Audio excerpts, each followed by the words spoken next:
মিশো থেকে খুব কম প্রাইসে একটা জিনিস অর্ডার করেছিলাম, তো সেটাই কিন্তু এসছে আজকে। তো ভাবলাম যে তোমাদের সাথেও একটু শেয়ার করি, তাহলে তোমাদেরও যদি কারোর নেওয়ার ইচ্ছা থাকে তো তোমরা নিতে পারো। যাই হোক, প্রোডাক্টটা তোমরা দেখলে বুঝতে পারবে যে কেমন, মানে খারাপ না ভালো। তো 130 টাকায় কিন্তু আমি অর্ডার করেছিলাম, খুবই কম প্রাইসে।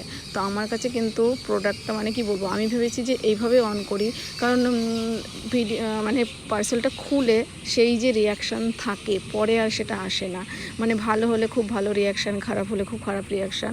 তো ভাবলাম যে আগেই তোমাদের সাথে শেয়ার করি। তো মোটামুটি কোটোটা হাসি দেখে বুঝতেই পারছো ভীষণই সুন্দর এসছে। 130 টাকার মধ্যে মানে খুব ভালো। এগুলো ফ্রিজে খাবার রাখার জন্য আর কি, প্লাস্টিকের কোটোগুলো খুবই সুন্দর এসছে। তো যা টাইট ছিল, মানে কোটোটা তো আমি খুলতেই পারছিলাম না। তো অনেক মানে যুদ্ধের পরে কোটোগুলো খুলেছি, তো সেগুলোই তোমাদের সাথে শেয়ার করছি। দেখো, কোটোগুলো কিন্তু বেশ বড় একটা মানে লেন্থের আছে আর কি, যথেষ্ট পরিমাণে খাবারের মধ্যে স্টোরেজ করা যাবে।